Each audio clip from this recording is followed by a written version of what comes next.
Hi, Earth Signs, Taurus, Virgo, and Capricorn. Welcome po sa ating channel.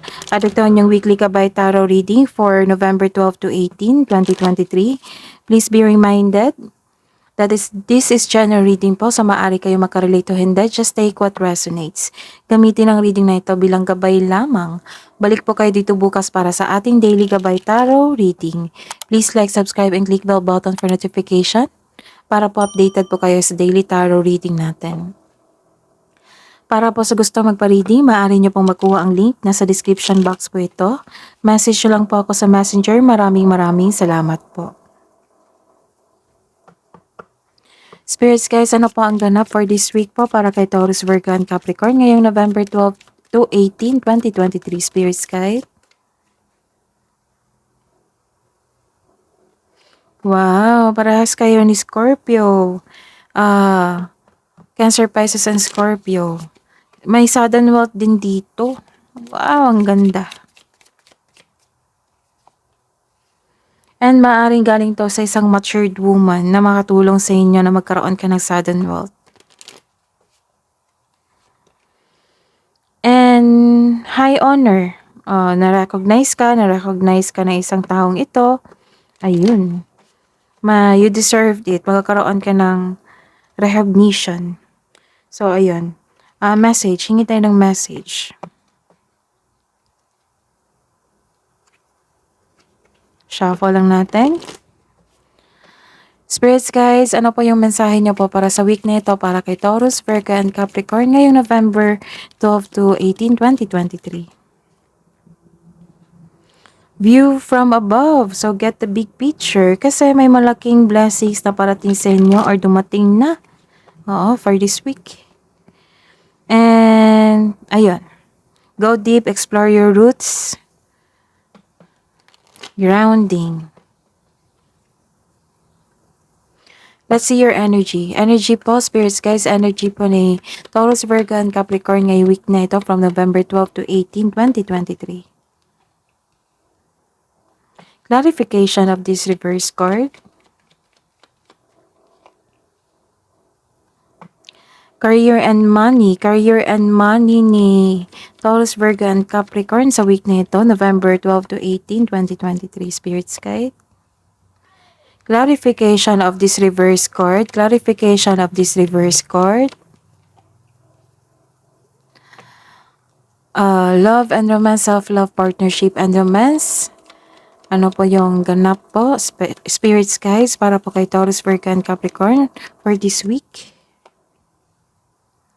Clarification of this card.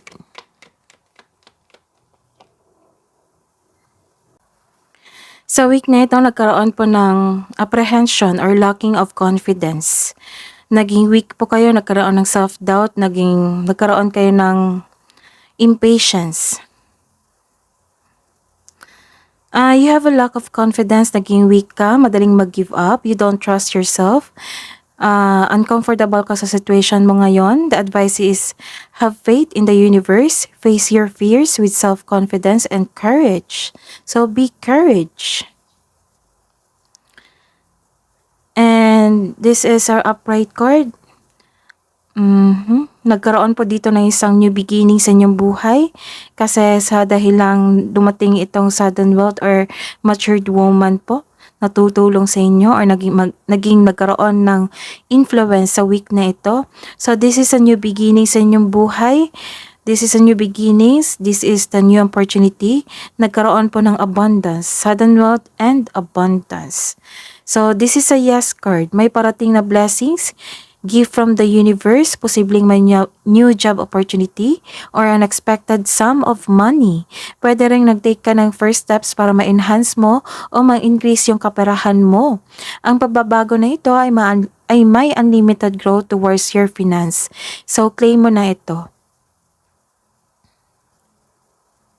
So this is a reverse card. Nagkaroon po ng isang anong tawag nito? Restlessness. Nagkaroon pa ng restlessness, you are avoiding self-reflection, ayaw nyo mag-isip pa kasi sa sobrang pagod nyo. So wala kayong pahinga, ayaw mo ring magpahinga, wala kang tulog, ayaw mo rin matulog. So hindi ka kampante ngayon. Nagtatago ka instead of facing the reality. Hinahayaan mo ang tao na saktan ka, bakit naman ganun? Nagkaroon ka ng anxiety dito dahil sa pagod sa pag-iisip, sa pag-overthink, sa pag-overanalyze sa sitwasyon. So nagkaroon kayo ng anxiety sa sobrang ingat po. Nagkaroon na kayo ng anxiety sa karera at sa buhay karera at sa kaperahan. You are worried sa inyong kaperahan. Bakit naman? Kasi may sudden wealth ka dito. So ayun, worried at stress ka sa inyong kaperahan at trabaho ngayon. Ito ay magdudulot ng pagkawala ng tulog o focus. Kung na-stress ka sa dami ng baka na-stress ka sa iyong trabaho, sa dami ng trabaho. Kasi peak season ngayon, right? So ito yun. Baka ganito, sa sobrang daming trabaho, nagkaroon ka na ng anxiety sa pag-alala sa kaperahan, sa trabaho, ayun.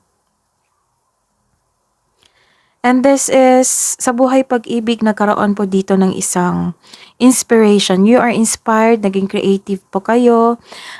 Isang bago na kapanapanabik na relasyon na puno ng passion at intensity ay nagbo-blooming. So, your romance is blooming. Kung ikaw ay may relasyon, maaari mo maramdaman ang pagtaas o muling pag-iibigan na posibleng humantong sa inyo ng pagsisimula ng isang pamilya. New beginning, right? New beginning and new beginning. So, kung ikaw ay may karelasyon, maaari mo maramdaman ang pagtaas o muling pag-iibigan ng posibleng humantong sa iyo ng pagsisimula ng isang pamilya o pagpalawak na iyong kasulukuyang pamilya. Sa mga single dyan, isang kapanapanabik ng pagkakataon para sa iyong sarili o sa loob ng inyong pag-iibigan ay parating na. Ayun. So, ito na yung inaantay mo, mga single. So, parating na yung naka-destiny sa inyo. So, this is a reverse card. Nagkaroon po ng imbalance dito, disbalance, unfair treatment, may irresponsableng tao dito or hindi totoo sa inyo. So, ingatan na inyong sarili. So, this card warns you na mag-ingat sa taong may mali at masamang paratang sa inyo. Nagkaroon ng disbalance dito. It might be sa inyong ipon, disbalance sa inyong relasyon, sa given time po. Oo, wala na kayong masyadong time sa inyong sarili at sa inyong kapareha. So this card advise you to find your voice and stay strong to your values. Basta panatilihin mo maging totoo. Sa kasabihan pa, with the right values, rewards comes. Spirits guys, ano po yung mensahe po or hidden truth po ni Taurus, Virgo, and Capricorn sa week na ito? Sa mga single po. I hid who I really am from you. I left when I saw you with someone. Sa mga may relasyon.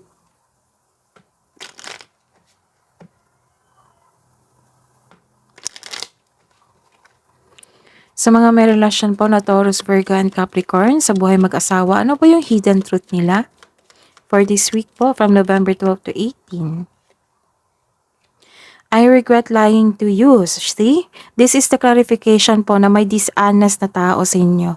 So this card is the clarification na nagsinungaling yung partner nyo or kayo po nagsinungaling.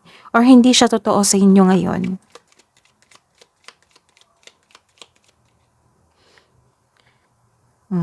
I love you, sabi niya, or ikaw po.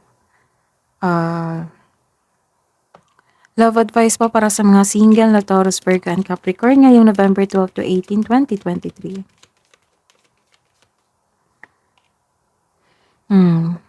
Kasi nagkaroon ka ng anxiety dito eh. Hindi maganda yung tulog mo. So, kailangan mag-meditate ka, breathe in, breathe out. Pakawalan mo na yung negative emotions mo. Kung may grudges man, pakawalan mo na. Para maging maganda yung daloy. Oo, ang pasok na isang blessings or opportunity. Maganda ang daloy. So, kailangan yung pakawalan yan. So, isipin mo na mas maraming blessings dumating kaysa problema. So, yan yung isipin mo. So, step out from your comfort zone kasi nakakulong ka dito eh. Some of you nag-iisip na lumipat sa isang lokasyon or mag-level up or lumipat sa isang kumpanya. Ang sabi din dito na kayong mga single, try something new. Try something new na bago sa inyo.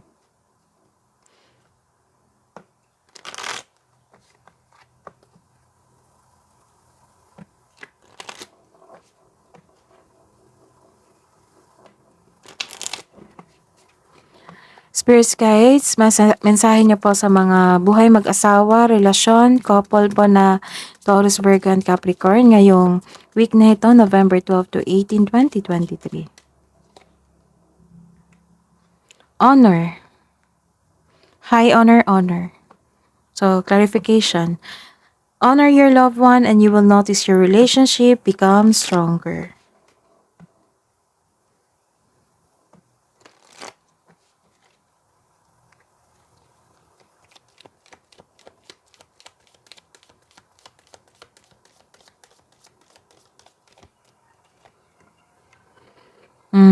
True love. Sa buhay mag-asawa or sa mga may karelasyon ngayon, true love comes when you least expect it.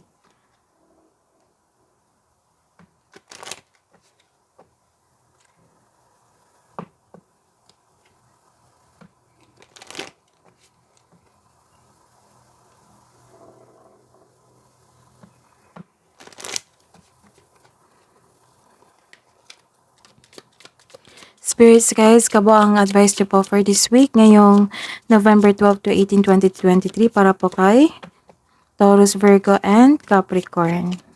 Kabo ang mensahe nyo po, Spirits guide. You're very close to achieving your goal. So don't worry. Malapit na yung ma-achieve mo yung goal mo, sabi ni Universe. Kasi may sudden wealth dito, may high honor din.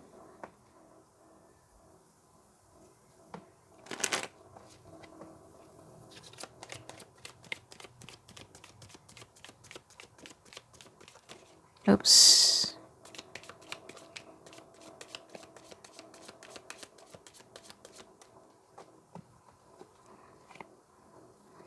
Bring love into the situation.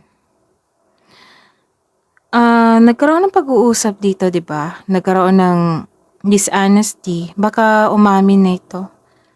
Kasi may nagkaroon ng honor dito eh. And bring love into the situation. So, umaapaw ang inyong pag-iibigan.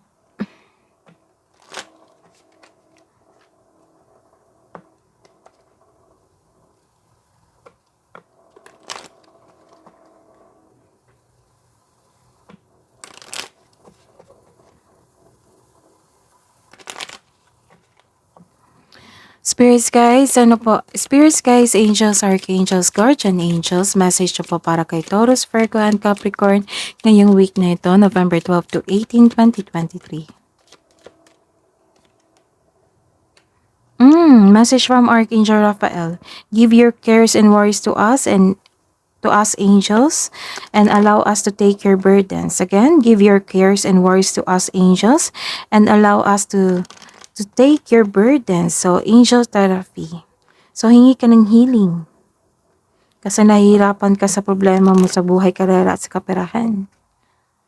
Don't worry, may parating din na malaking blessings to eh. Kailangan mo lang i-work out mo yung emotion mo. Leadership. Message from Archangel Gabriel, it is time for you to assume your leadership power and position and lovingly guide others.